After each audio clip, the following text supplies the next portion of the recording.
Welcome to Shahi effect. KNM സംസ്ഥാന committee ഏതാനും ദിവസങ്ങൾക്ക് മുമ്പാണ് പവിത്രമാണ് കുടുംബം, പരിശുദ്ധമാണ് ബന്ധങ്ങൾ എന്ന പ്രമേയം ഉയർത്തിപ്പിടിച്ചുകൊണ്ട് കേരള സംസ്ഥാനത്ത് ഇത് പ്രചരിപ്പിക്കണം എന്നുള്ള വലിയ ഒരു ക്യാമ്പയിനിന് തുടക്കം കുറിച്ചത്. ആ തുടക്കം കുറിക്കുമ്പോൾ ഇന്നിൻ്റെ കാലഘട്ടത്തിൽ ഏറെ പ്രസക്തമായ ഒരു വിഷയമാണ് ഈ കുടുംബത്തിൻ്റെ പവിത്രത എന്ന് പറയുന്നത്. ബന്ധങ്ങളുടെ പവിത്രത എന്ന് പറയുന്നത് ഇന്ന് കാലം ചർച്ച ചെയ്യേണ്ട വിഷയം തന്നെയാണ് എന്നുള്ളത് നമ്മൾക്കറിയാം. മഹാനായ റസൂലുള്ളാഹി സ്വല്ലല്ലാഹു അലൈഹി വസല്ലം ഒരു ദിവസം മദീന പള്ളിയിലിരിക്കുമ്പോൾ സാധാരണത്തേതുപോലെ അള്ളാഹുവിന്റെ പ്രവാചകൻ മുത്ത് മുഹമ്മദ് മുസ്തഫ സ്വല്ലല്ലാഹു അലൈഹി വസല്ലമക്ക് ചുറ്റും സഹാബാക്കൾ ഇരിക്കുന്നുണ്ട്. ആ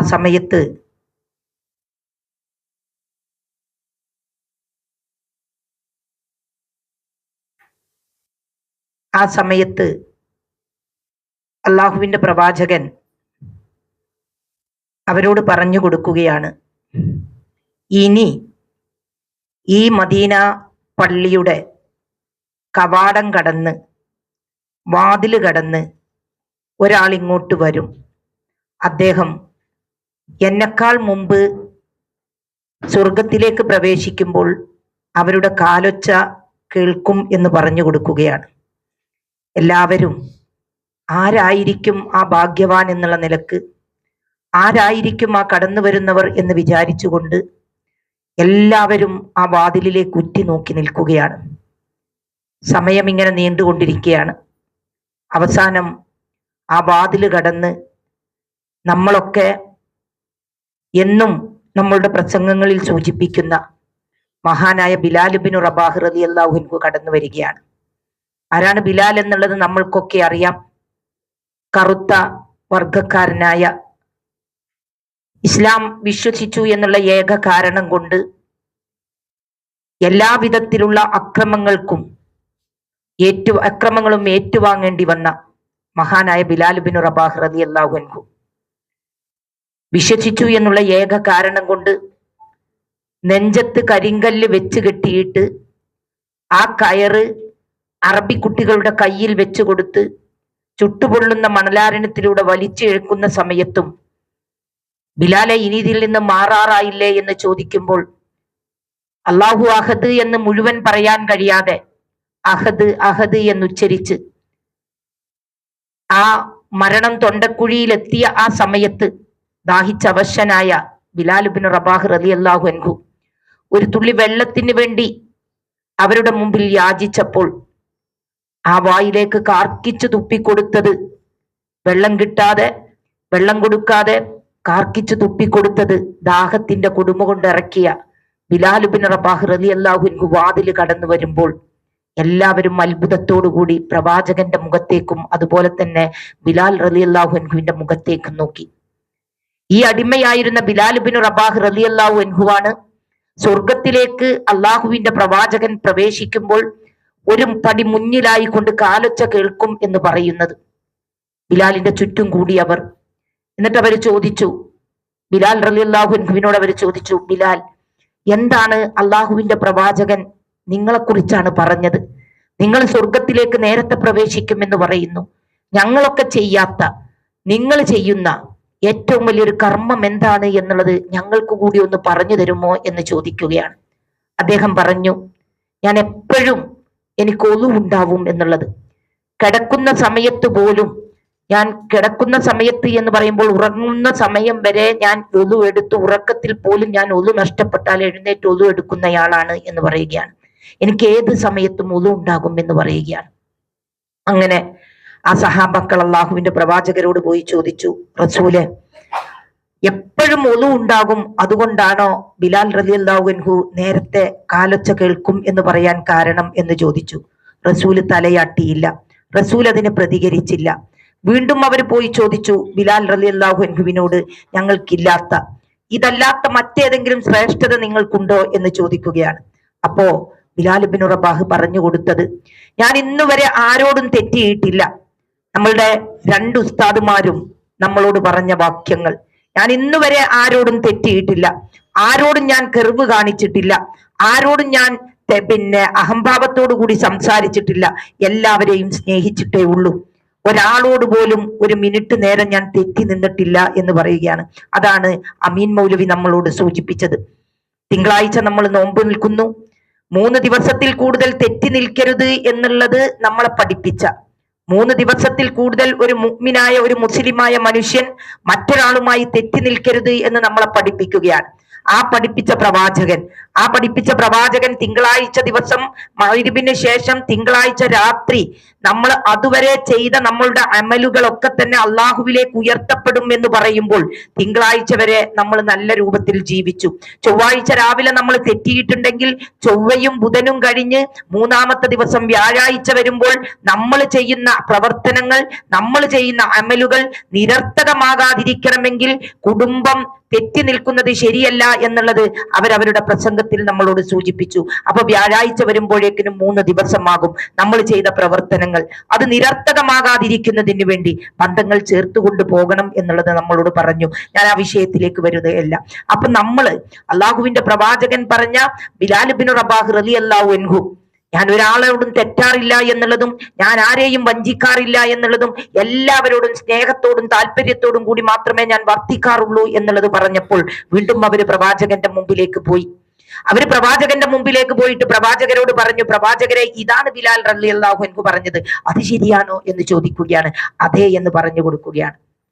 നമ്മൾ ഏറ്റവും നല്ല ബന്ധം സ്ഥാപിക്കലാണ് അള്ളാഹുവിന്റെ അടുക്കൽ സ്വർഗം കിട്ടാൻ നമ്മൾക്ക് ഏറ്റവും പ്രബലമായ അല്ലെങ്കിൽ ഏറ്റവും ബന്ധങ്ങളുടെ കൂട്ടത്തിൽ ഒരാളെയും വെറുപ്പിക്കാതെ, ഒരാളെയും കുറ്റപ്പെടുത്താതെ, ഒരാളോടും തെറ്റ് ചെയ്യാതെ, ഒരാളോടും തെറ്റി നിൽക്കാതെ നമ്മൾ നമ്മളുടെ ജീവിതം മുന്നോട്ട് കൊണ്ടുപോകണം എന്നുള്ളത് അള്ളാഹുവിന്റെ പ്രവാചകൻ നമ്മളെ പഠിപ്പിച്ചു തരികയാണ്. എന്താ നമ്മളുടെ കാലത്തിന്റെ പോക്ക്?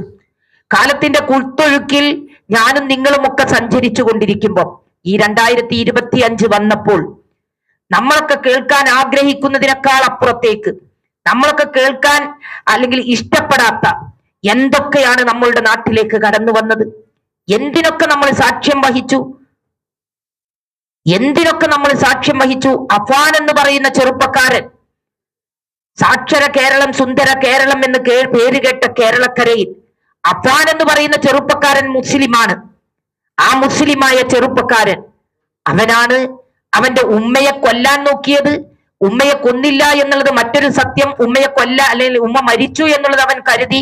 പക്ഷെ ഉമ്മ ബാക്കിയായി ഒരു കുടുംബത്തിലെ മുഴുവൻ ആളുകളെയും അവൻ കൊലപ്പെടുത്തുകയാണ്. 5 ആളുകളെ ഒരു കുടുംബത്തിൽ നിന്ന് കൊലപ്പെടുത്തുന്നത് അഫാൻ എന്ന് പറയുന്ന ചെറുപ്പക്കാരൻ.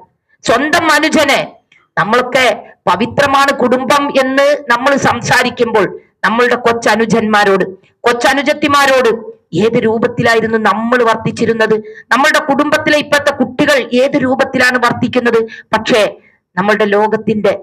നമ്മളുടെ ഈ രാജ്യത്തിന്റെ നാനാഭാഗങ്ങളിലേക്ക് നമ്മൾ കണ്ണോടിക്കുമ്പോൾ സ്വന്തം അനുജന് അവൻ ഏറ്റവും ഇഷ്ടപ്പെട്ട മന്തി വാങ്ങിച്ചു കൊടുത്ത് ആ മന്തി കഴിച്ചതിന് ശേഷം തന്റെ സ്വന്തം അനുജനെ, കൂടപ്പിറപ്പിനെ കൊല ചെയ്യുകയാണ്. എന്നെ കൊല്ലരുതേ എന്ന് പറഞ്ഞുകൊണ്ട് പൊട്ടിക്കരഞ്ഞുകൊണ്ട് ഇക്കാക്കാന്റെ കാൽക്ക് കീഴിൽ വീഴുന്ന സമയത്ത്, ഇക്കാക്കാന്റെ കാല് പിടിക്കുന്ന സമയത്ത് നിഷ്ഠൂരമായി അവന് ഇഷ്ടമുള്ള ഭക്ഷണം വാങ്ങിക്കൊടുത്ത് അവനെ കൊല്ലുന്ന ജ്യേഷ്ഠ സഹോദരൻ നമ്മളുടെ നാട്ടിലാണെങ്കിൽ എന്താണ് ബന്ധങ്ങളെ കുറിച്ച് നമ്മൾക്ക് എന്താണ് പറയാനുള്ളത്? ആഷിഖ് എന്ന് പറയുന്ന ചെറുപ്പക്കാരനെ കുറിച്ച് നമ്മൾ കേട്ടു. ആരാ ആഷിഖ്? അൽ ജന്നത്തു തഹ്ത അഖ്ദാമിൽ ഉമ്മഹാത്ത് എന്ന് നമ്മളെ പഠിപ്പിക്കുകയാണ്. മാതാവിന്റെ കാൽക്ക് കീഴിലാണ് സ്വർഗം എന്ന് നമ്മളെ പഠിപ്പിക്കുമ്പോൾ ഉമ്മയോടുള്ള ബന്ധത്തെക്കുറിച്ച് നമ്മൾ വിശദീകരിക്കേണ്ട ആവശ്യമില്ലാത്ത തരത്തിൽ നമ്മൾക്ക് ഓരോരുത്തരും ഉമ്മമാരോടുള്ള ബന്ധത്തെക്കുറിച്ച് അറിയാം. ഇന്ന് നഷ്ടപ്പെട്ടുകൊണ്ടിരിക്കുന്നതും അത് തന്നെയാണ്. സ്വന്തം ആ ഉമ്മയെ കാണാൻ, ഉമ്മയുടെ അടുക്കലേക്കൊന്ന് പോകാൻ, ഉമ്മയെ ഒന്ന് പോയി ഉമ്മയോടൊപ്പം ഒരു നേരത്തെ ഭക്ഷണം കഴിക്കാൻ പോലും നമ്മൾക്ക് സമയമില്ലാത്ത അത്ര തിരക്കിലാണ് നമ്മൾ. ഉമ്മയെ കാണാൻ പോയിരുന്നോ എന്ന് ചോദിക്കുമ്പോൾ ഉമ്മയില്ലാത്ത ആളുകൾക്കറിയാം ആ വീട്ടിലേക്ക് പോകുമ്പോഴുള്ള പ്രയാസം. പക്ഷെ നമ്മളൊക്കെ അധികം ആളുകളും ഉമ്മമാര് ജീവിച്ചിരിക്കുന്ന നമ്മളുടെ സഹോദരിമാർ, ആ ഉമ്മമാരെ കാണാൻ ഉപ്പമാരെ കാണാൻ നമ്മൾ പോവാറില്ല. സമയമില്ല എന്നുള്ളതാണ് നമ്മളുടെ മുമ്പിലുള്ള ഏറ്റവും വലിയ പ്രശ്നം. ആ സമയമില്ലാത്തത് കൊണ്ട് ഫോൺ വിളിച്ചിരുന്നു എന്ന് നമ്മൾ പറയും, വീഡിയോ കോളിലൂടെ ഇന്ന് രാവിലെയും നമ്മൾ സംസാരിച്ചിരുന്നു എന്ന് പറയും. പക്ഷെ ഇതൊക്കെയുണ്ടെങ്കിലും അതിനേക്കാൾ അപ്പുറത്തേക്ക് നമ്മളുടെ ഒരു സാമീപ്യം, നമ്മളുടെ ഒരു തലോടൽ, നമ്മളുടെ ഒരു ചേർത്ത് പിടിക്കൽ അവരാഗ്രഹിക്കുന്നില്ലേ? ഏത് രൂപത്തിലാണ് നമ്മളെ വളർത്തി വലുതാക്കിയത് നമ്മളുടെ മാതാപിതാക്കൾ? ഏത് രൂപത്തിലാണ് കൈയാണോ വളരുന്നത് കാലാണോ വളരുന്നത് എന്ന് നോക്കി നമ്മളെ വളർത്തി ഉണ്ടാക്കിയ നമ്മളുടെ മാതാപിതാക്കൾ? അവരുമായിട്ടുള്ള നമ്മൾക്കുള്ള ബന്ധം ആര് വിച്ഛേദിച്ചാലും ആ ബന്ധം മാറ്റാൻ കഴിയാത്തത്ര, നമ്മൾ സാധാരണ പറയാറുള്ളത് പോലെ പുക്കിൾക്കൊടി ബന്ധം എന്ന് നമ്മൾ പറയാറുണ്ട്. ഒരു മുദ്ര നമ്മളുടെയൊക്കെ വയറ്റിലുണ്ട്. നമ്മളുടെ ഉമ്മയുടെ ഗർഭപാത്രത്തിൽ നിന്ന് നമ്മൾ ഇറങ്ങി വന്നതിന്റെ ഒരു മുദ്ര ആര് മുറിച്ചു മാറ്റിയാലും മാറ്റാൻ പറ്റാത്ത രൂപത്തിൽ നമ്മളുടെ വയറ്റത്ത് കിടക്കുന്നുണ്ട്. ആ ഉമ്മയെ ഏതെങ്കിലും ഒരു നേരത്ത് ആഴ്ചയിൽ ഒരിക്കലെങ്കിലും നമ്മൾ പോയി സ്വന്തം ഉമ്മയെ ഒന്ന് കണ്ട് ആ ഉമ്മയുടെ തലയൊക്കെ ഒന്ന് ചീകിക്കൊടുത്ത് കുട്ടികളെ സ്കൂളിലേക്ക് പറഞ്ഞയച്ചതിന് ശേഷം നമ്മൾ പോയി അവര് സ്കൂൾ വിട്ട് വരുന്നതിന്റെ മുമ്പ് നമ്മൾക്ക് തിരിച്ചു വരാം. പക്ഷെ പോവാറില്ല നമ്മള്. ഉമ്മയും ഉപ്പയും ഒറ്റക്കൊരു വീട്ടിലാ, ഉമ്മയും ഉപ്പയും ഒറ്റക്ക വീട്ടിൽ. നമ്മൾ സാധാരണ പറയാറുണ്ട് താഴെയുള്ള മക്കൾക്കാണ്, ഞങ്ങളുടെ നാട്ടിലൊക്കെ ഞാനും ഐഷയും ഒക്കെ മലപ്പുറത്ത് നിന്ന് വരുന്നത് കൊണ്ട് ഞങ്ങൾ എപ്പോഴും പറയാറുണ്ട് താഴെയുള്ള മക്കൾക്കാണ് വീട് എന്നുള്ളത്. തറവാട് വീട് താഴെയുള്ള മക്കൾക്കാണ്. അപ്പൊ ആ താഴെയുള്ള മക്കളാണ് തറവാട്ട് വീട്ടിൽ നിന്ന് ഉമ്മയും ഉപ്പയും മറ്റെവിടേക്കും പോകില്ല എന്നുള്ളതും നമ്മൾക്കറിയാം. പക്ഷെ ആ തറവാട്ട് വീട്ടിൽ താഴെയുള്ള മക്കൾക്കാണ് എന്ന് പറഞ്ഞാൽ അവിടുത്തെ അതിന്റെ ഉദ്ദേശം അത് നമ്മൾ മനസ്സിലാക്കുന്നത് ആ തറവാട്ട് വീട്ടിലാണ് ഉമ്മയും ഉപ്പയും ഉണ്ടാകുക, തറവാട്ട് വീട്ടിലാണ് ഉമ്മയും ഉപ്പയും ഉണ്ടാവുക. പക്ഷെ നമ്മളുടെ മക്കള്, നമ്മളെക്കാൾ സാമർത്ഥ്യം കൂടിയ മക്കളാണ് നമ്മളുടെ വീടുകളിലുള്ളത്. ചെറിയ മക്കൾ അവർ കല്യാണം കഴിക്കുന്നതിന് മുമ്പ് തന്നെ ഗൾഫിലേക്ക് പോയാൽ അല്ലെങ്കിൽ നാട്ടിൽ ജോലി നോക്കുന്നുണ്ടെങ്കിൽ ആ ജോലിയിൽ നിന്ന് കിട്ടുന്ന സമ്പാദ്യം കൊണ്ട് ഗൾഫിലേക്ക് പോയാൽ അവരൊരു 10 സെന്റ് സ്ഥലം വാങ്ങിച്ച് കല്യാണം കഴിയുന്നതിന് മുമ്പ് അതിൽ വീടുണ്ടാക്കിയിട്ട് കല്യാണം കഴിയുമ്പം പുതിയ വീട്ടിലേക്ക് താമസം മാറുക. എന്താ? തറവാട്ടിൽ നിന്ന് ഉമ്മയും ഉപ്പയും പോരൂല. ഇത്ര അധികമായി ചിന്തിക്കുന്ന ആളുകളാണ് നമ്മളുടെ മക്കൾ. ആ ഉമ്മയെയും ഉപ്പയെയും നമ്മൾ നോക്കണം എന്ന് പറയുമ്പോൾ, ആ ഉമ്മയുടെ കാൽക്ക് കീഴിലാണ് സ്വർഗം എന്ന് പറയുമ്പോൾ, ആഷിഖ് എന്ന് പറയുന്ന ചെറുപ്പക്കാരൻ കോഴിക്കോട് ജില്ലയിലെ താമരശ്ശേരിയിൽ, ഈ ആഷിഖ് എന്ന് പറയുന്ന ചെറുപ്പക്കാരൻ തൊട്ടടുത്ത വീട്ടിൽ നിന്ന് വെട്ടുകത്തി വാങ്ങിയിട്ട് വരിക. വെട്ടുകത്തി വാങ്ങിയിട്ട് വരുമ്പം ആ വീട്ടിലെ സഹോദരി ചോദിക്കുന്ന ഒരു ചോദ്യമുണ്ട്, എന്തിനാ മോനെ കത്തി എന്നുള്ളത്. എന്തിനാ മോനെ കത്തി എന്ന് ചോദിക്കുക. അടുത്ത വീട്ടിൽ നിന്ന് കത്തി വാങ്ങി വരുമ്പോ ഇളനീര് വെട്ടാനാണ് എന്ന് പറഞ്ഞപ്പോ, ഇളനീര് വെട്ടാനാണ് എന്ന് പറയുമ്പോ ആ കുട്ടി കത്തി വാങ്ങിയിട്ട് തൊട്ടടുത്ത വീട്ടിൽ നിന്ന് അയൽ വീട്ടിൽ നിന്ന് കത്തി വാങ്ങിയിട്ട് വരുമ്പം ഇളനീര് വെട്ടാനാണ് എന്ന് പറയുമ്പം ജനലിൽ കൂടി പുറത്തേക്ക് നോക്കി നിൽക്കുന്ന ഉമ്മ സ്വന്തം മകനോട് പറയുക, പണ്ട് ഇബ്രാഹിം നബി അലൈഹിസ്സലാമയോട് നമുക്കറിയാം ഇസ്മായിൽ നബി അലൈഹിസ്സലാം അറുക്കാൻ കൊണ്ടുപോകുന്ന സമയത്ത് ആ കാട്ടുവള്ളികൾ പറിച്ചെടുത്തുകൊണ്ട് എന്റെ കൈകാലുകൾ ബന്ധിപ്പിക്കണം ഉപ്പ, കത്തികൊണ്ട് എന്റെ കഴുത്തറുക്കുമ്പോൾ ഞാനൊന്ന് പിടഞ്ഞാൽ ഉപ്പക്ക് സങ്കടമാകും, ഉപ്പയുടെ കൈ വിറക്കും, അതുകൊണ്ട് എന്നെ അറുക്കാൻ കഴിയില്ല എന്ന് പറഞ്ഞു കൊടുത്തതുപോലെ കയ്യിലുള്ള കത്തിയാ കാണുന്ന കല്ലിലൊന്ന് ഉരസണം ഉപ്പ, കത്തിക്ക് മൂർച്ചയുണ്ടാവണമെന്ന് ഇസ്മായിൽ നബി അലൈഹിസ്സലാം പറഞ്ഞു കൊടുത്തതുപോലെ ജനലിനുള്ളിലൂടെ നോക്കുന്ന ഉമ്മ പറഞ്ഞു കൊടുക്കുക മോനോട്, മോനെ അവിടെ കാണുന്ന ആ മുറ്റത്ത് കാണുന്ന കല്ലിന്റെ അടുത്ത് ഇന്നലെ ഞാൻ കത്തി മൂർച്ച കൂട്ടാൻ ഉപയോഗിച്ച വെള്ളാരം കല്ല് പൊടിച്ചതുണ്ട്, ആ വെളുത്ത കല്ല് പൊടിച്ചതിന്റെ പൊടി അവിടെയുണ്ട്, അതിൽ വെച്ചൊന്ന് മൂർച്ച കൂട്ടിക്കോ, എന്നാൽ നമ്മൾക്ക് വേഗം പിന്നെ ഇളനീര് വെട്ടാൻ കഴിയും എന്നുള്ളത്. ആ കല്ലിൽ വെച്ച് മൂർച്ച കൂട്ടിയിട്ട് ആ കത്തിയുമായി അകത്തേക്ക് കടന്നു വന്ന് സ്വന്തം ഉമ്മയുടെ കഴുത്തറുക്കുന്ന മക്കൾ ഞാനും നിങ്ങളും ജീവിക്കുന്ന നാട്ടിലാണ്. ബന്ധങ്ങളുടെ പവിത്രത ഞാനും നിങ്ങളും മനസ്സിലാക്കണം. ആരോടാണ് ഞാൻ ഏറ്റവും കൂടുതൽ സേവനം ചെയ്യേണ്ടത് എന്ന് അള്ളാഹുവിന്റെ പ്രവാചകന്റെ മുമ്പിൽ വന്ന് ചോദിച്ചപ്പോൾ ഉമ്മുക്ക നിന്റെ ഉമ്മയോട് എന്ന് പറഞ്ഞു. വീണ്ടും പറഞ്ഞു ഉമ്മുക്ക നിന്റെ ഉമ്മയോട്, വീണ്ടും പറഞ്ഞു ഉമ്മുക്ക നിന്റെ ഉമ്മയോട്. 3 പ്രാവശ്യം ഉമ്മയുടെ റാങ്ക് ഉയർത്തിയതിന് ശേഷമാണ് 4ാമത്തെ പ്രാവശ്യം ഉപ്പയുടെ റാങ്കിലേക്ക് വന്നത്. പിന്നെ ആരോടാണ് റസൂലെ എന്ന് ചോദിച്ചപ്പോൾ 4ാമതാണ് ഉപ്പയുടെ സ്ഥാനത്തേക്ക് പറഞ്ഞത്. ആ ഉമ്മയെയാണ് വെട്ടിക്കൊലപ്പെടുത്തുന്നത്. ആർത്തട്ടഹസിക്കുന്ന ഒച്ച കേട്ടിട്ട് കയറി വന്ന ആളുകൾ പോലീസിലേക്ക് വിവരം കൊടുത്തു. പോലീസ് വന്നു. മകനെ കൂട്ടിക്കൊണ്ടു പോകുമ്പം എന്തിനാ ഉമ്മയോട് ഇത് ചെയ്തത് എന്ന് ചോദിച്ചപ്പം എനിക്ക് ജന്മം നൽകിയതിന് എന്ന് മറുപടി പറയുകയാണ്. എന്തിനാ ഇത് ചെയ്തത് എന്ന് ചോദിക്കുമ്പോൾ എനിക്ക് ജന്മം നൽകിയതിന് ഉമ്മയെ കൊല്ലുന്നു എന്ന് പറയുകയാണ്. നമ്മൾ അനുഭവിച്ച പ്രയാസങ്ങൾ, 10 മാസം ഗർഭം ചുമന്ന് നൊന്ത് പ്രസവിക്കുമ്പോൾ ആ പ്രസവിക്കുന്നതിന്റെ മുമ്പ് നമ്മളൊക്കെ ഉമ്മമാരാണ്. നമ്മൾ അനുഭവിച്ച കുറെ പ്രശ്നങ്ങളില്ലേ, ഇവർക്കറിയാത്ത ഒരുപാട് പ്രയാസങ്ങൾ. എന്തെങ്കിലും ഒരു ഭക്ഷണം കഴിക്കണമെന്ന് നമ്മൾക്ക് തോന്നിയാൽ ആ ഭക്ഷണം കഴിക്കാൻ നമ്മൾ എടുത്താൽ അത് രുചിയില്ലാത്തത് കൊണ്ടല്ല, അതിന്റെ വാസന പോലും ചിലപ്പോൾ നമ്മൾക്ക് പറ്റാതെ അത് മാറ്റിവെക്കുക. തലകറങ്ങിയും തലവേദനിച്ചും വിശപ്പ് സഹിച്ചും ഛർദിച്ചും അവശരാകുന്ന സമയത്തും അതൊക്കെ നമ്മൾ സഹിച്ചത് നമ്മളുടെ മക്കൾക്ക് വേണ്ടി. നമ്മൾ കിടക്കുന്ന ഒരു കിടത്തമുണ്ട്, നമുക്കറിയാം. ആ കട്ടിലിന്റെ കാലിന്റെ ചുവട്ടിൽ ഇഷ്ടിക വെച്ച് കാലുയർത്തി വെച്ചിട്ട് തല കീഴേക്കാക്കി വെച്ച് നമ്മൾ കിടക്കുന്ന ഒരു കിടത്തമുണ്ടായിരുന്നു. ഇളകരുത് എന്ന് പറയുമ്പോൾ, അനങ്ങരുത് എന്ന് പറയുമ്പോൾ, തിരിഞ്ഞു കിടക്കണം എന്ന് നമ്മൾക്ക് തോന്നിയാൽ പോലും ഒന്ന് ചെരിഞ്ഞു കിടക്കാൻ നമ്മൾക്ക് കഴിയാതെ ആ കിടത്തം 8 മാസവും 9 മാസവും നമ്മൾ കിടന്ന് ആശുപത്രിയിലേക്ക് എത്തി. നോർമൽ പ്രസവം നടത്തിയ ആളുകൾ ഉണ്ടാകും, സിസേറിയൻ കഴിഞ്ഞ ആളുകൾ ഉണ്ടാകും.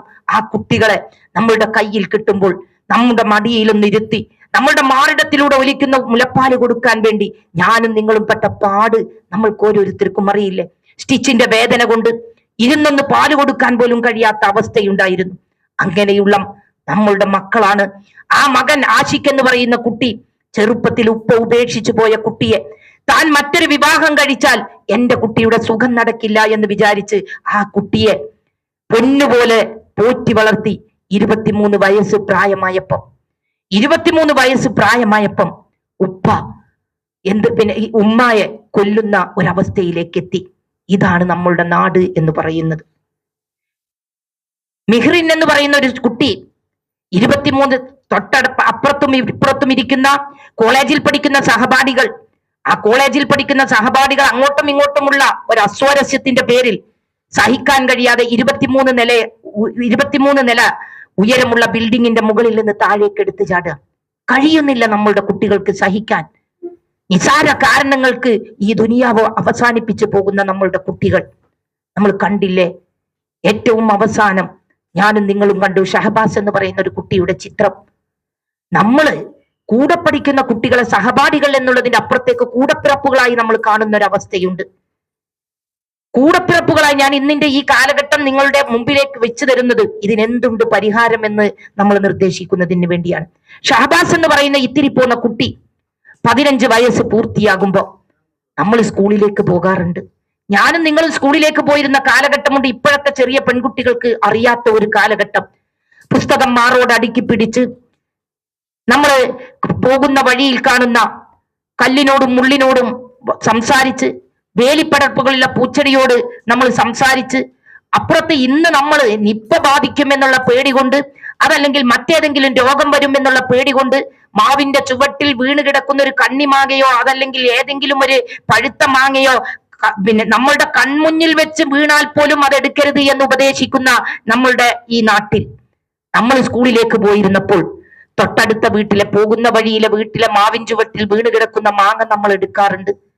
അത് കാക്ക കൊത്തിയതാണെങ്കിലും നമ്മൾ മറ്റൊന്നും ചിന്തിക്കാതെ കാക്ക കൊത്തിയതാണെങ്കിലും അതെടുത്ത് കാക്ക കൊത്തിയ ഭാഗം വായ കൊണ്ട് നമ്മൾ കടിച്ചെറിഞ്ഞ് ആദ്യം നമ്മളൊരു കഷ്ണം കടിച്ചു കഴിഞ്ഞാൽ അപ്പുറത്തിരിക്കുന്ന ഐഷക്ക്, അതിന്റെ അപ്പുറത്തിരിക്കുന്ന സുലൈഖാക്ക്, അതിന്റെ അപ്പുറത്തിരിക്കുന്ന ഷാഹിനാക്ക് എല്ലാവർക്കും നമ്മൾ കടിച്ച മാങ്ങ കടിക്കാൻ കൊടുക്കുക അല്ലേ? അങ്ങനെ തന്നെയല്ലായിരുന്നു സ്കൂളിലേക്ക് പോയിരുന്നത്. ആ ഒരു കാലഘട്ടം ഉണ്ടായിരുന്നു. ഞാൻ പഠിക്കുന്ന സമയത്ത് എന്നെ പഠിപ്പിക്കുന്ന കണക്ക് മാഷുണ്ട്, തോമസ് മാഷ്. കയ്യിൽ വടിയുമായി വരുന്നത് കാണുമ്പോൾ തന്നെ നമ്മൾക്ക് പേടിയാ. കണക്ക് ബോർഡിൽ ഇട്ട് തന്നത് ചെയ്യാൻ പറഞ്ഞ് അഥവാ തെറ്റിയാൽ അതിന് അടിക്കുന്നതിന് വേണ്ടി, ഇന്ന് അടി എന്ന് പറയുന്നത് നമ്മുടെ സ്കൂളിൽ ഇല്ലാത്ത ഒരു കാലഘട്ടത്തിൽ അടിക്കാൻ വേണ്ടി കൈ നീട്ടാൻ വേണ്ടി ആവശ്യപ്പെടുന്ന സമയത്ത് കൈ നീട്ടിക്കൊടുക്കുന്നത് വിറയാർന്ന കൈകളായിരിക്കും നീട്ടിക്കൊടുക്കുക. ആ വിറയാർന്ന കൈകളിലേക്ക് അടി വീഴുന്നത് കാണാനുള്ള ശക്തി ഇല്ലാതെ ഞാൻ കണ്ണടച്ച് കൈ കാണിച്ചു കൊടുക്കുന്നുണ്ടെങ്കിൽ എന്റെ കയ്യിലേക്ക് അടി വീഴുന്നതിന്റെ മുമ്പ് അപ്പുറത്തിരിക്കുന്ന ഐഷ അവൾ പൊട്ടിക്കരയുന്നുണ്ടാവും. കാരണം എനിക്ക് വേദനിക്കോ എന്ന് പേടിച്ചിട്ട്. വീട്ടിലേക്ക് നമ്മൾ തിരിച്ചു ചെല്ലുമ്പോൾ നമ്മളൊക്കെ വൈകുന്നേരമാകുമ്പം ഇന്നില്ലെങ്കിലും അന്ന് നമ്മൾ വൈകുന്നേരമാകുമ്പോൾ നമ്മളുടെ ഉമ്മമാരൊക്കെ തൊട്ടടുത്ത വീട്ടിൽ ഒരുമിച്ച് കൂടും. ബാങ്ക് കൊടുക്കാനാവുന്നത് വരെ അവർ വർത്തമാനം പറഞ്ഞിരിക്കും. ഇപ്പുറത്ത് നമ്മൾ കുട്ടികളൊക്കെ പുറത്ത് കളിക്കും. ആ കളിക്കുന്നതിനിടയിൽ തല്ലുകൂടും, വികൃതി കാണിക്കും, ഒക്കെ ചെയ്യും. ഒരു ഉമ്മയും ചോദിക്കാൻ വരാറില്ല എന്തിനാ തല്ലുകൂടുന്നത്, അല്ലെങ്കിൽ എന്തിനാ നിങ്ങൾ തർക്കിക്കുന്നത് എന്ന് ചോദിക്കാൻ ഒരു ഉമ്മയും വരില്ല. മഗ്‌രിബ് ബാങ്ക് കൊടുക്കാനാകുമ്പം സ്വന്തം മക്കളെയും കൂട്ടി വീട്ടിലേക്ക് പോയി കയ്യും കാലും കഴുകി മേല് കഴുകി വൃത്തിയാക്കിയിട്ട് മഗ്‌രിബ് നിസ്കരിക്കാൻ വേണ്ടി ആവശ്യപ്പെടും. രാത്രി വീട്ടിലേക്ക് കയറി വരുന്ന ഉപ്പ എന്തെങ്കിലും വീട്ടിന്റെ ഉള്ളിൽ ഏതെങ്കിലും തരത്തിൽ അനുജനും അനുജത്തിയും തമ്മിൽ തല്ലുകൂടുന്നത് കണ്ടാൽ, അല്ലെങ്കിൽ എന്തെങ്കിലും തരത്തിലുള്ള വഴക്കുണ്ടായാൽ ഉപ്പ വടിയുമായിട്ട് വന്ന് അടിക്കാനൊരുങ്ങുമ്പം വാവിട്ട് കരയുന്ന തന്റെ കളിക്കൂട്ടുകാരൻ, ആ കളിക്കൂട്ടുകാരൻ കരയുന്നത് കാണുമ്പം വേലിക്കൽ വന്ന് എത്തി നോക്കിയിട്ട് എന്തിനാ ഇവൻ കരയുന്നത് എന്ന് നോക്കി നിൽക്കുന്ന നമ്മളുടെ തലേ ദിവസം തല്ലുകൂടിയതാണെങ്കിലും അന്നേ ദിവസം പകല് തല്ലുകൂടിയതാണെങ്കിലും അവന് കരയുമ്പോൾ അത് സഹിക്കാൻ കഴിയാതെ വീട്ടിന്റെ ഉള്ളിലേക്ക് ചെല്ലാൻ പേടിയായിട്ട് വേലിക്കൽ നിന്ന് എത്തി നോക്കുന്ന കൂട്ടുകാരൻ നമ്മൾക്കുണ്ടായിരുന്നു. ആലോചിച്ചു നോക്കിയേ, ആ കുട്ടിയാണ്, ആ കുട്ടികളാണ് ഒപ്പം പഠിക്കുന്ന 15 വയസ്സ് പ്രായമായ ഷഹബാസ് എന്ന് പറയുന്ന കുട്ടിയെ നെഞ്ചക്കുപയോഗിച്ച് കൊലപ്പെടുത്തിയത്ര. നെഞ്ചക്കുപയോഗിച്ച് കൊലപ്പെടുത്തി എന്ന് ഒരായുധത്തിന്റെ പേരാണ് നെഞ്ചക്ക് എന്ന് പറയുന്നത്. ചുറ്റികയെക്കുറിച്ചും കത്രികയെക്കുറിച്ചും കത്തിയെക്കുറിച്ചും ഒക്കെ നമ്മൾ കേൾക്കുമ്പോൾ ഞാൻ നെഞ്ചക്ക് എന്താണ് എന്ന് എനിക്കറിയാത്തത് കൊണ്ട് ഞാൻ ഗൂഗിൾ പരിശോധിച്ചിട്ടാണ് ഞാൻ നെഞ്ചക്ക് എന്താണ് എന്ന് കണ്ടുപിടിച്ചത്. നിങ്ങൾ ആലോചിച്ച് നോക്കിയേ, അവിടേക്ക് എത്തി നമ്മളുടെ കുട്ടികൾ. ഇവിടെ ആരെയാണ് നമ്മൾ ഉപദേശിക്കുക? ആരോടാ നമ്മളുടെ ഉപദേശം നമ്മൾ പറഞ്ഞു കൊടുക്കുക? ഞാൻ സ്കൂളിൽ പഠിപ്പിക്കുമ്പോൾ, ഞാൻ പഠിപ്പിക്കുന്ന സ്കൂളിലേക്ക്, ഞാൻ പഠിപ്പിക്കുന്ന ക്ലാസ്സിലേക്ക്, ഞാന് അന്നും പിന്നെ പഞ്ചായത്ത് മെമ്പറും ജില്ലാ പഞ്ചായത്ത് മെമ്പറും ഒക്കെ ആയിരിക്കുന്ന സമയത്ത് എൻ്റെ ഫോണ് ബാഗിൽ വെച്ച്, ആ ബാഗിൽ ഫോൺ ഉണ്ടായിരുന്നു. ആ സ്കൂൾ വിടാൻ നേരത്ത് ഞാനൊന്ന് ഓഫീസ് റൂമിലേക്ക് പോയ സമയത്ത്, എന്തോ ഒരു ആവശ്യത്തിന് അവിടെ നിന്ന് പുറത്തിറങ്ങിയ സമയത്ത് ആ ബെല്ലടിക്കുമ്പം എൻ്റെ ക്ലാസ്സിൽ പഠിക്കുന്ന കുട്ടി ഓടി വന്നിട്ട് എൻ്റെ കുട്ടി ചോദിക്കുന്ന ഒരു ചോദ്യമുണ്ട്, ടീച്ചർ നിങ്ങൾ എവിടെയാണ്? ഫോൺ ബെല്ലടിക്കുന്നുണ്ട് എന്ന് പറയും. അപ്പൊ ഞാൻ പറഞ്ഞു അടിച്ചോട്ടെ, കുഴപ്പമില്ല എന്നുള്ളത്. രണ്ടാമത് വീണ്ടും ഓടി വന്നു, ടീച്ചറെ വീട്ടിൽ നിന്ന് ഹസ്ബൻഡാണ് വിളിക്കുന്നത്. കുഴപ്പമില്ല, അവിടെ നിന്നോട്ടെ. ടീച്ചറെ പ്രശ്നം ഉണ്ടാവൂലേ എന്ന് ചോദിക്കുക. ടീച്ചറെ പ്രശ്നം ഉണ്ടാവൂലേ? എന്ത് പ്രശ്നം? പ്രശ്നം ഉണ്ടാവൂല ടീച്ചർ, ആ ഫോൺ എടുക്കുന്നു പറയാം. അപ്പോഴും ഞാൻ പറഞ്ഞ ഒരു പ്രശ്നമല്ല, അവിടെ നിന്നോട്ടെ, ഞാൻ തിരിച്ചു വിളിച്ചോളാം എന്ന് പറയാം. അപ്പൊ ആ കുട്ടി പറയാ ഇതിന്റെ വീട്ടിലാണെങ്കിൽ. കുട്ടി ആകെ ടെൻഷനില്ല. പിറ്റേ ദിവസം രാവിലെ വന്നിട്ട് ബെല്ലടിക്കുന്നതിന്റെ മുമ്പ് ഓടി വന്നിട്ട് കുട്ടി ചോദിക്കുക, ടീച്ചർ ഇന്നലെ വീട്ടിൽ പ്രശ്നം ഉണ്ടായോ? എന്തിനെ എന്ന് ചോദിക്കുമ്പോൾ, ടീച്ചർ ഇന്നലെ ഹസ്ബൻഡിന്റെ ഫോൺ എടുത്തില്ലല്ലോ, വീട്ടിൽ പ്രശ്നം ഉണ്ടായോ എന്ന് ചോദിക്കുക. അപ്പൊ എന്താ, എൻ്റെ ഉമ്മയെ വിളിച്ചാൽ ഫോണൊന്നും എടുത്തിട്ടില്ലെങ്കിൽ അന്ന് ഞങ്ങളുടെ വീട്ടിൽ യുദ്ധസമാനമായ അന്തരീക്ഷമാണ് എന്ന് പറയാം. നമ്മൾ ആലോചിക്കണം. ഇത് കണ്ടു വളരുന്ന കുട്ടികൾ എങ്ങനെ നമ്മൾക്ക് പിടിച്ചാൽ കിട്ടുന്ന കുട്ടികളാകും? നമ്മൾ ആദ്യം നന്നാവണ്ടേ? നമ്മളുടെ വീട്ടിൽ 10ാം ക്ലാസ്സിലെ പരീക്ഷ അടുക്കുമ്പോൾ പഠനത്തിന് പിന്നോക്കം നിൽക്കുന്ന കുട്ടികളെ നമ്മൾ വിളിച്ചു ചേർക്കുമ്പോൾ കുട്ടികൾ പറയുന്നത് ഞങ്ങളല്ല കുറ്റക്കാർ, വീട്ടിലെ അന്തരീക്ഷം ഞങ്ങൾ അതിനനുവദിക്കുന്നില്ല എന്നുള്ളതാ. ഉപ്പ മിണ്ടാറില്ല, ഉമ്മ മിണ്ടാറില്ല, ഉപ്പയും ഉമ്മയും പരസ്പരം മിണ്ടുന്നില്ല, ഞങ്ങൾക്ക് വീട്ടിൽ സ്വസ്ഥതയില്ല, സമാധാനമില്ല. അവസാനം രക്ഷിതാക്കളെ വിളിച്ചു വരുത്തുക. ഉമ്മയെയും ഉപ്പയെയും വിളിക്കുമ്പോൾ രണ്ടാളും ഒരുമിച്ച് സ്കൂളിലേക്ക് വരാൻ ധൈര്യം കാണിക്കുന്നില്ല, വരില്ല എന്ന് പറയാ. ഉമ്മ വേറെ വരാം, ഉപ്പ വേറെ വരാം എന്ന് പറയാം. നിർബന്ധിച്ച് അധ്യാപകർ കുട്ടികളുടെ രക്ഷിതാക്കളെ നിർബന്ധിച്ച് വീട്ടിലേക്ക് വിളിച്ചു വരുത്തുമ്പം കുട്ടികളല്ലേ നമ്മളുടെ സമ്പത്ത്, അവര് ജയിക്കണ്ടേ, അവര് പഠിക്കണ്ടേ എന്ന് ചോദിക്കുമ്പോൾ തൽക്കാലം നിങ്ങൾ നിങ്ങളുടെ വീട്ടിലെ അസ്വാരസ്യങ്ങൾ മാറ്റിവെച്ച് ഒന്നിച്ചു നിൽക്കണം എന്നവരോട് പറയുമ്പോൾ തൽക്കാലത്തേക്ക് അവർ മാറ്റിവെക്കുക. 10ാം ക്ലാസ്സിലെ പരീക്ഷ കഴിഞ്ഞ് കുട്ടി ജയിച്ചു കഴിഞ്ഞാൽ കുട്ടികൾ വന്നിട്ട് പറയുന്നത്, മാർക്ക് ലിസ്റ്റ് വാങ്ങാൻ വരുമ്പം പറയുന്നത്, പരീക്ഷ കഴിയുവോളം ഒരു പ്രശ്നമില്ലായിരുന്നു, യുദ്ധം തുടങ്ങി ടീച്ചറെ എന്നുള്ളത്.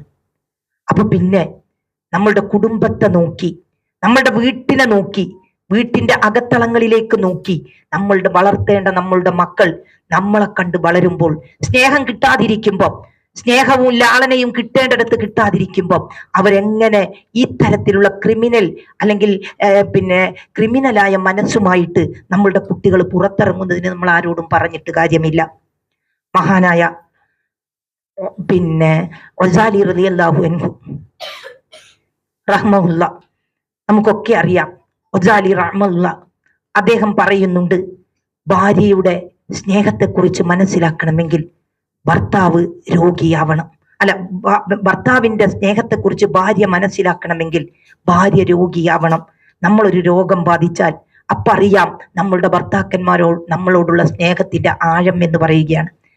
ഭാര്യക്ക് ഭർത്താവിനെ കുറിച്ച് സ്നേഹമുണ്ടോ എന്ന് മനസ്സിലാക്കാൻ ഭർത്താവ് ദരിദ്രനാവണം. ആ ദരിദ്രനായാൽ നമ്മൾക്ക് മനസ്സിലാക്കാം ഭാര്യമാരുടെ പെരുമാറ്റം എന്താണ് എന്നുള്ളത്. ജ്യേഷ്ഠനും അനുജനും ഉപ്പയും ഉമ്മയും മരിച്ച വീട്ടിൽ സ്വത്ത് ഓരി വെക്കുമ്പം നമുക്കറിയാം അവർ തമ്മിലുള്ള ആ സന്തോഷവും സമാധാനവും എവിടം വരെ എത്തി നിൽക്കുന്നു എന്നുള്ളത്. ഉമ്മയും ഉപ്പയും വാർദ്ധക്യത്തിലെത്തിയാൽ മക്കൾക്ക് നമ്മളോട് സ്നേഹമുണ്ടോ എന്നുള്ളത് നമ്മൾക്ക് മനസ്സിലാക്കാൻ കഴിയും. എത്ര അർത്ഥവത്തായ വാക്കുകളാണ്. ഇതാണ് നമ്മളുടെ നാട്ടിൽ ഇന്ന് നടന്നുകൊണ്ടിരിക്കുന്നത്. ഈ കാലത്തിന്റെ ദോഷം എന്ന് നമ്മൾക്ക് പറയാൻ കഴിയില്ല. എല്ലാവരും ഈ കാലത്തെക്കുറിച്ച് കെട്ട കാലഘട്ടം എന്ന് പറയുകയാണ്. പക്ഷെ നമ്മൾക്ക് അങ്ങനെ പറയാൻ പാടില്ല. നമ്മൾ വിശ്വാസികളാണ്. കാലത്തെ പഴിചാരിയിട്ട് കാര്യമില്ല. നമ്മളാണ് നേരെയാവേണ്ടത്. എന്താണ് പരിഹാരം? എവിടെയാണ് നമ്മൾക്ക് ഇതിന് പരിഹാരം ഉണ്ടാക്കാൻ കഴിയുക? ആ പരിഹാരം എന്തുണ്ട് ഇതിന് പരിഹാരം എന്ന് ചോദിക്കുമ്പോൾ നമ്മൾ മടങ്ങിപ്പോകേണ്ടത് പരിശുദ്ധ ഖുർആനിലേക്കും തിരുസുന്നത്തിലേക്കും വിശ്വാസത്തിലേക്ക് നമ്മൾ മടങ്ങിപ്പോകണം. അതാണല്ലോ നേരത്തെ ഇമാം നമ്മളോട് സൂചിപ്പിച്ചത്. വിശ്വാസത്തിലേക്ക് നമ്മൾ മടങ്ങിപ്പോകണം. ലഹരിക്ക് അഡിക്റ്റ് ആവുന്ന കുട്ടികളുടെ എണ്ണം കൂടി വരികയാണ്. ലഹരിക്ക് അഡിക്റ്റ് ആവുന്ന കുട്ടികൾ, അടിമപ്പെടുന്ന കുട്ടികൾ എന്തും ചെയ്യാൻ അവരുടെ മനസ്സ് അതിന് പാകപ്പെട്ട് വരികയാണ്. അവിടെ നമ്മൾ അള്ളാഹുവിനെ കണ്ടുമുട്ടും എന്നുള്ള ബോധ്യം നമ്മൾക്കുണ്ടാവണം. ഇതിനേക്കാൾ മോശമായ ഒരു കാലഘട്ടമായിരുന്നു അള്ളാഹുവിന്റെ പ്രവാചകൻ ഇസ്ലാം മതവുമായി രംഗപ്രവേശനം ചെയ്യുന്ന സമയത്ത്. ജഅഫർ ബിൻ അബീ ത്വാലിബ് റളിയല്ലാഹു അൻഹു അബീസീനിയയിലേക്ക് ഹിജ്റ പോയവരുടെ കൂട്ടത്തിൽ ആ അബീസീനിയയിലേക്ക് പോയ സമയത്ത് അവിടെ വെച്ച് നജാഷിയോട് പറയുന്ന ഒരു സംസാരമുണ്ട്. ഞാൻ അവസാനിപ്പിക്കാം. അവിടെ വെച്ച് നജാഷിയോട് പറയുന്ന ഒരു വർത്തമാനമുണ്ട്. എന്താണ് അവിടുത്തെ സ്ഥിതി എന്ന് ചോദിക്കുമ്പോൾ പറയുന്ന ഒരു വർത്തമാനമുണ്ട്. അവിടെ ഒരു പ്രശ്നവുമില്ല. ഞങ്ങൾ ഏറ്റവും കൂടുതൽ വഇൻ കാനൂ മിൻ ഖബ്ലു ലഫീ ളലാലിൻ മുബീൻ എന്ന് ഓതിക്കൊടുത്തുകൊണ്ട് ഹുവല്ലദീ ബഅസ ഫിൽ ഉമ്മീന റസൂലൻ യത്ലു അലൈഹിം ആയാതിഹി വയുസക്കിഹിം വയുഅല്ലിമുഹുൽ കിതാബ വൽ ഹിക്മ വഇൻ കാനൂ മിൻ ഖബ്ലു ലഫീ ളലാലിൻ മുബീൻ എന്ന് ഓതിക്കൊടുക്കുക.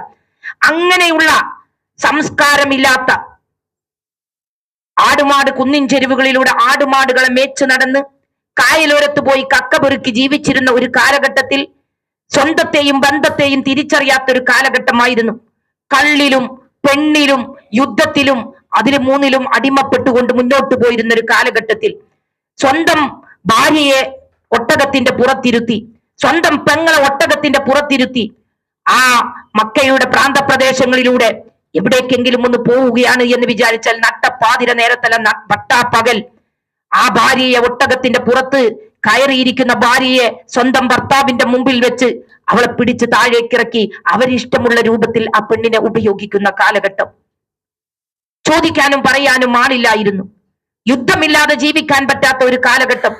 തൊട്ടടുത്ത അയൽവാസിയുടെ വീട്ടിലെ ഒരു ചെടിയുടെ ഇല കടിച്ചതിന്റെ പേരിൽ 45 വർഷക്കാലം ഉക്കാല ചന്തയിൽ വെച്ച് പേരിനും പെരുമക്കും യുദ്ധം ചെയ്തിരുന്ന സമൂഹത്തിന്റെ ഇടയിലേക്കാണ് പ്രവാചകൻ കടന്നു വന്നത്. ആ അവസ്ഥയൊന്ന് ആലോചിച്ചു നോക്കിയ. വിശ്വാസമില്ലാത്ത കല്ലുകരട് കാഞ്ഞിരക്കുറ്റി മുതൽ മുള്ളുമുരട് മൂർഖൻ പാമ്പ് വരെ ആരാധ്യ വസ്തുക്കളായി കൊണ്ടു നടന്നിരുന്ന കഅബ ദേവാലയത്തിൽ പ്രതിഷ്ഠിക്കാത്ത ബിംബങ്ങളില്ലായിരുന്നു. അങ്ങനെയുള്ള ആളുകൾക്ക് മുമ്പിലേക്ക് ഇഖ്റ ബിസ്മി റബ്ബിക്കല്ലദീ ഖലഖൽ ഇൻസാന മിൻ അലഖ് ഇഖ്റ വറബ്ബുക്കൽ അക്രമുല്ലദീ അല്ലമ ബിൽ കലം അല്ലമൽ ഇൻസാന മാ ലം യഅലം എന്ന് തുടങ്ങുന്ന ഏതാനും ആയത്തുകളുമായി കടന്നു വന്ന പ്രവാചകൻ, ആ പ്രവാചകൻ നിങ്ങൾ ആലോചിച്ചു നോക്കിയേ, അവിടെ ഉണ്ടാക്കിയ മാറ്റം, ആ മാറ്റമാണ് ഇന്ന് ഞാനും നിങ്ങളുമൊക്കെ ആസ്വദിച്ചു കൊണ്ടിരിക്കുന്നത്. അവരനുഭവിച്ച ത്യാഗങ്ങൾ, അവരനുഭവിച്ച വേദനകൾ എത്രമാത്രമായിരുന്നു. ആ ത്യാഗങ്ങളും വേദനകളും അനുഭവിച്ച ആളുകൾ അവര് നമ്മൾക്ക് കാണിച്ചു തന്ന ഈ പാന്താവ്, ആ പാന്താവിൽ നിന്ന് നമ്മൾ തെറ്റിയപ്പോഴാണ്, വിശ്വാസത്തിൽ നിന്ന് നമ്മൾ വ്യതിചലിച്ചപ്പോഴാണ്, അള്ളാഹുവിന്റെ പരിശുദ്ധ ഖുർആനും തിരുസുന്നത്തും ജീവിതത്തിൽ കൊണ്ടു നടക്കുന്നതിൽ നിന്ന് ഞാനും നിങ്ങളും തെറ്റിയപ്പോഴാണ് നമ്മളുടെ കുടുംബം ശിഥിലമാകാൻ തുടങ്ങിയത്. നമ്മളുടെ ബന്ധങ്ങളുടെ പവിത്രതയെക്കുറിച്ച് നമ്മൾക്ക് മനസ്സിലാക്കാൻ കഴിയാതിരുന്നത്. നമ്മളുടെ നാട്ടിൽ നമ്മൾ ഈ കാണുന്നത് പോലെ, നമ്മളെ നാട്ടിൽ ഞാനും നിങ്ങളും ഇന്ന് അനുഭവിക്കുന്നത് പോലെയുള്ള ഏറ്റവും മോശമായ പ്രവണതകളിലേക്ക് നമ്മളുടെ മക്കളും അതുപോലെ തന്നെ നമ്മളുടെ ആളുകളും പോകാൻ തുടങ്ങുന്നത് അപ്പോഴാണ്. നമ്മൾ മനസ്സിലാക്കണം. അതിലേക്ക് നമ്മൾക്ക് തിരിച്ചു വരാൻ കഴിയണം. ആ തിരിച്ചുവരവാണല്ലോ മഹാനായ അബൂ സുഫിയാൻ റളിയല്ലാഹു അൻഹു. ആദ്യം വിശ്വസിച്ചിരുന്നില്ല. അബൂ സുഫിയാൻ റളിയല്ലാഹു അൻഹുവിനെ കുറിച്ച് നമ്മൾക്കറിയാം, വിശ്വസിച്ചിരുന്നില്ല. വിശ്വസിക്കാത്ത സമയത്ത് ഇക്രം എന്ന് പറയുന്ന ചക്രവർത്തിയുടെ മുമ്പിലേക്ക് പോവുക.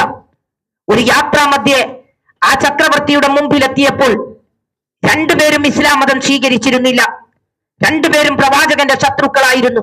അബൂ സുഫിയാനോട് ഈ ചക്രവർത്തി ചോദിക്കുന്ന ഒരു ചോദ്യമുണ്ട്.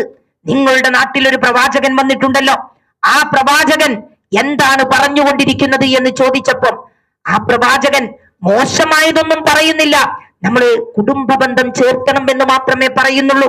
അള്ളാഹുവിന്റെ പ്രവാചകനെ ചതിക്കുഴിയിൽ ചാടിച്ചത്, അതുപോലെ തന്നെ താഴ്വാരത്തിട്ട് കല്ലെടുത്ത് ഓടിച്ചത്, തോയിഫിലേക്ക് പോയപ്പം അവിടെ നിന്ന് കല്ലെടുത്ത് ഓടിച്ചത്, ഒട്ടകത്തിന്റെ ചീഞ്ഞു നാറിയ കുടൽമാലകൾ പെരടിയിൽ കൊണ്ടുപോയിട്ട് അവിടെ നിന്ന് എഴുന്നേൽക്കാൻ പോലും കഴിയാത്ത ഒരു സമയത്ത്, അവിടെ നിന്ന് എഴുന്നേൽക്കാൻ പോലും കഴിയാത്ത സമയത്ത് കൂടി നിൽക്കുന്ന ശത്രുക്കളായ ഖുറൈശികളായ ആളുകൾ, ആ ഖുറൈശികളായ ആളുകൾ ചുറ്റും കൂടി നിന്നുകൊണ്ട് കളിയാക്കിയിട്ട് ആരെങ്കിലും ആ പിരടിയിൽ നിന്ന് ഈ കുടൽമാല എടുത്തു മാറ്റിയാൽ അവരുടെ കൈകൾ ഞങ്ങൾ വെട്ടും എന്ന് പറഞ്ഞപ്പോൾ പ്രവാചകന് ശ്വാസം കിട്ടാതെ പ്രയാസപ്പെടുന്ന സമയത്ത് മാറ്റണം എന്നുണ്ടെങ്കിലും കൂടി നിൽക്കുന്ന ശത്രുക്കളുടെ മുമ്പിൽ നിന്ന് അത് എടുത്തു മാറ്റാൻ കഴിയാതെ നിൽക്കുന്ന സമയത്ത് ഫാത്തിമ ബീവി റളിയല്ലാഹു അൻഹ ഓടി വരികയാണ്.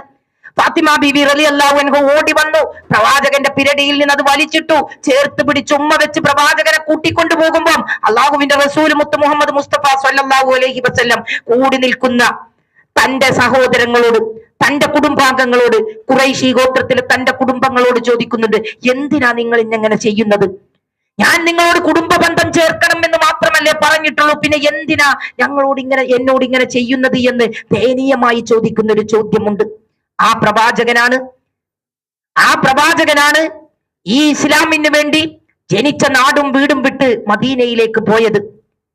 മദീനയിലേക്ക് പോകുമ്പോൾ തിരിഞ്ഞു നിന്നുകൊണ്ട് മക്കയോട് ചോദിക്കുന്നുണ്ട്, മക്കയോട് പറയുന്നുണ്ട്, മക്കേ, നിന്നെ വിട്ടുപോകാൻ ഞാൻ ജനിച്ച നാട്ടിൽ നിന്ന്, ഞാൻ പിറന്ന നാട്ടിൽ നിന്ന്, ഞാൻ പിറന്ന മണ്ണിൽ നിന്ന് തിരിച്ചു പോകണമെന്ന് എനിക്കൊരു ആഗ്രഹവുമില്ല.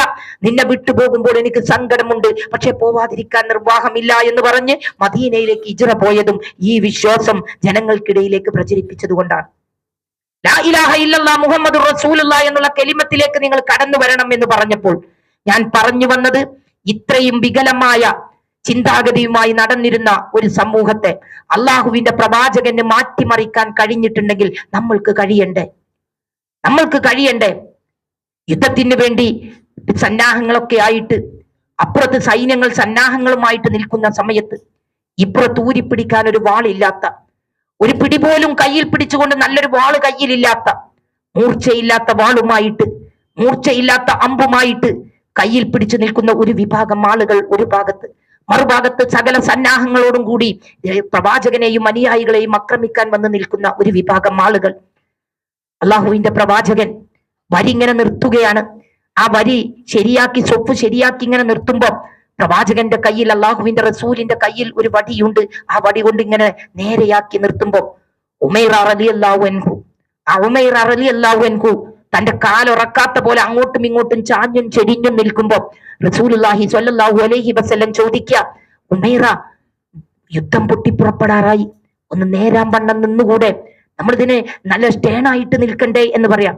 അള്ളാഹുവിന്റെ റസൂലിന്റെ കണ്ണിലേക്ക് നോക്കി, സഹതാപത്തോടു കൂടി കണ്ണിലേക്ക് നോക്കിയിട്ട് പറയാ, റസൂലെ, നേരെ നിൽക്കാൻ ആഗ്രഹമില്ലാഞ്ഞിട്ടല്ല, എനിക്ക് നേരെ നിൽക്കണം എന്നുണ്ട്, എനിക്ക് നേരെ നിൽക്കാൻ ആഗ്രഹമില്ലാഞ്ഞിട്ടല്ല, പക്ഷേ വിശപ്പിന്റെ കാഠിന്യം കൊണ്ട് കാല് നിലത്തിറക്കുന്നില്ല റസൂലെ എന്ന് പറഞ്ഞു കൊടുക്കുക. കാല് നിലത്തിറക്കുന്നില്ല, ആരാണ് എന്നാലോചിക്കണം. ഒരു കാലത്ത് വിശ്വാസത്തിലേക്ക് കടന്നു വരാതെ എല്ലാവിധ മ്ലേച്ഛമായ പ്രവർത്തനങ്ങളുമായി മുന്നോട്ട് പോയിരുന്ന ഒരു സമൂഹത്തിന്റെ ഇടയിൽ നിന്ന് കാലുറക്കുന്നില്ല റസൂലെ വിശപ്പിന്റെ കാഠിന്യം കൊണ്ട് എന്ന് പറയാം. ആ വിശപ്പിന്റെ കാഠിന്യം ഉണ്ടായിട്ടും ആ യുദ്ധത്തിന് വരി നിൽക്കുകയാണ്. റസൂല്, എന്തെങ്കിലും തന്നാൽ എനിക്കെന്റെ വിശപ്പടക്കാമായിരുന്നു റസൂലെ എന്ന് പറയുമ്പോൾ അള്ളാഹുവിന്റെ റസൂലിന്റെ കയ്യിൽ അപ്പാരോ കൊടുത്ത 2 കാരക്ക ഉണ്ടായിരുന്നു, 2 ഈത്തപ്പഴം ഉണ്ടായിരുന്നു. ആ ഈത്തപ്പഴം അള്ളാഹുവിന്റെ റസൂല് ഉമൈർ റളിയല്ലാഹു അൻഹുവിന്റെ കയ്യിലേക്ക് വെച്ചു കൊടുക്കുക. ആ ഉമൈർ റളിയല്ലാഹു അൻഹുവിന്റെ കയ്യിലേക്ക് വെച്ചു കൊടുത്തപ്പോഴാണ് അള്ളാഹുവിന്റെ പരിശുദ്ധ ഖുർആനിലെ ആയത്തിറങ്ങുന്നത്. ഈ യുദ്ധത്തിൽ അവിടേക്ക് ആ പടയാളികളോട് പോരാടാൻ വേണ്ടി പോകുന്ന ആളുകൾ, അവർ യുദ്ധത്തിൽ ഷഹീദായാൽ അവർക്ക് അള്ളാഹുവിന്റെ അടുക്കൽ നിന്ന് സ്വർഗമുണ്ട് എന്ന് പറഞ്ഞു കൊടുക്കുമ്പോ റസൂലെ എനിക്ക് ഈത്തപ്പഴം വേണ്ട, എനിക്ക് ആ സ്വർഗം മതി എന്ന് പറഞ്ഞുകൊണ്ട് ആ കയ്യിൽ വാങ്ങിച്ച ഈത്തപ്പഴം തിരിച്ചു കൊടുക്കുന്ന ഉമൈർ റളിയല്ലാഹു അൻഹു, നിങ്ങൾ ആലോചിച്ചു നോക്കിയേ, അവരാർജിച്ചെടുത്ത വിശ്വാസം, ആ വിശ്വാസം വികലമാകുമ്പോഴാണ് നമ്മളുടെ നാട്ടിൽ നമ്മൾ ഉദ്ദേശിക്കാത്ത രൂപത്തിലുള്ള അരാജകത്വത്തിലേക്ക്, പരസ്പരം സ്പർദ്ധയിലേക്ക്, പരസ്പരം കണ്ടുകൂടായ്മയിലേക്ക്, ബന്ധങ്ങൾ വിച്ഛേദിക്കുന്നതിലേക്ക്, ജ്യേഷ്ഠനും അനുജനും കണ്ടാൽ മിണ്ടാത്തത്, ജ്യേഷ്ഠത്തെയും അനുജത്തെയും കണ്ടാൽ മിണ്ടാത്തത്, ജ്യേഷ്ഠന്റെ ഭാര്യയും അനുജന്റെ ഭാര്യയും കണ്ടാൽ മിണ്ടാത്തത്, ആ തരത്തിലേക്ക് നമ്മൾ പോകുന്നത്. അപ്പോഴാണ് നമ്മളുടെ മനസ്സിൽ നിന്ന് വിശ്വാസം വികലമായി കൊണ്ടിരിക്കുമ്പോൾ, വിശ്വാസം നമ്മളുടെ മനസ്സിൽ രൂഢമൂലമാകാത്തത് കൊണ്ടാണ് അത്തരത്തിലേക്ക് നമ്മൾ പോകുന്നത്. അതുകൊണ്ട് ഞാൻ അവസാനിപ്പിക്കുകയാണ്. ആയിഷ, ഇനി നമ്മളോട് സംസാരിക്കാനുണ്ട്. നമ്മൾ മടങ്ങണം. അള്ളാഹുവിന്റെ പ്രവാചകൻ കൊണ്ടുവന്ന പരിശുദ്ധ ഖുർആനിലേക്കും തിരുസുന്നത്തിലേക്കും, ആ വിശ്വാസത്തിലേക്ക് നമ്മൾ മടങ്ങണം. നമ്മൾ മാത്രം മടങ്ങിയാൽ പോരാ. അൻഫുസക്കും വാഹ്ലീക്കും നാറ എന്നുള്ളത് പടച്ച തമ്പുരാൻ നമ്മളെ പഠിപ്പിക്കുകയാണ്. അൻഫുസക്കും വാഹ്ലീക്കും നാറ, നിങ്ങൾ മാത്രം രക്ഷപ്പെട്ടാ പോരാ, നമ്മൾ രക്ഷപ്പെടണം. ആദ്യം നമ്മളുടെ ശരീരത്തെ രക്ഷപ്പെടുത്തണം, നമ്മളുടെ കുടുംബത്തെ നരകത്തിൽ നിന്ന് നമ്മൾ രക്ഷപ്പെടുത്തണം. അപ്പോൾ അതിന് വേണ്ടിയിട്ട് നമ്മൾ വിശ്വാസം ആർജിച്ചെടുക്കുന്നത് പോലെ തന്നെ, നമ്മൾ നിസ്കരിക്കുന്നത് പോലെ നമ്മളുടെ കുടുംബത്തെ നമ്മൾ നിസ്കരിപ്പിക്കണം, നമ്മളുടെ കുട്ടികളെ നിസ്കരിപ്പിക്കണം, നമ്മളുടെ കുടുംബത്തോട് നമസ്കരിക്കാൻ വേണ്ടി ആവശ്യപ്പെടണം. എല്ലാ നല്ല കാര്യങ്ങളും ചെയ്യാൻ അവരെ നമ്മൾ പ്രേരിപ്പിക്കണം. നമ്മളോടൊപ്പം അവരോടൊപ്പം നമ്മൾക്കും സ്വർഗം ലഭ്യമാവണം. അമ്മാമൻ സകുലത്ത് മവാജീനുഹു ഫഹുവ ഫീ ഈശത്തിൻ റാളിയ, ആരുടെ മീസാൻ കനം തൂങ്ങുന്നോ അവര് സ്വർഗത്തിലാണ്. അമ്മാമൻ ഖഫത്ത് മവാജീനുഹു, ആരുടെ മീസാൻ കനം കുറയുന്നോ ഉമ്മുഹു ഹാബിയ വമാ അദ്റാക മാഹിയ നാറുൻ ഹമിയ എന്ന് നമ്മളെ പഠിപ്പിക്കാം. ആ നരകത്തിലേക്ക് പോകാതിരിക്കാൻ, സ്വർഗത്തിന്റെ അവകാശികളായി മാറാൻ നമ്മളൊപ്പം നമ്മളുടെ കുടുംബത്തെയും നമ്മൾ പ്രാപ്തരാക്കണം. പടച്ച തമ്പുരാൻ എല്ലാ ബന്ധങ്ങളും ചേർത്ത് പിടിച്ചുകൊണ്ട്, നല്ല പവിത്രമായ ബന്ധത്തോടുകൂടി ചേർത്ത് പിടിക്കാൻ നമ്മൾക്ക് കഴിയണം. ഇന്നെങ്കിലും ഇന്ന് തിങ്കളാഴ്ച ദിവസമാണ്. ഈ കേട്ടത് ആയിഷ ഇതിന്റെ ബാക്കി മുഴുവനും നിങ്ങളോട് സംസാരിക്കും. ഈ കേട്ടത് നേരത്തെ നുസൈഫ് പറഞ്ഞതുപോലെ നമ്മളുടെ ജീവിതത്തിൽ പ്രാവർത്തികമാക്കണം. ആരെങ്കിലും നമ്മളുടെ കൂട്ടത്തിൽ തെറ്റി നിൽക്കുന്നവരുണ്ടെങ്കിൽ നമ്മൾ അങ്ങോട്ട് മിണ്ടണം. അവരിങ്ങോട്ട് മിണ്ടിയിട്ടില്ലെങ്കിലും നമ്മൾ അങ്ങോട്ട് പോയിട്ട് സംസാരിക്കണം. നമ്മൾ എത്ര നന്നായി പെരുമാറാൻ ശ്രമിച്ചാലും അവരടുക്കണ്ടേ എന്ന് പലപ്പോഴും നമ്മൾ ചോദിക്കാറുണ്ട്.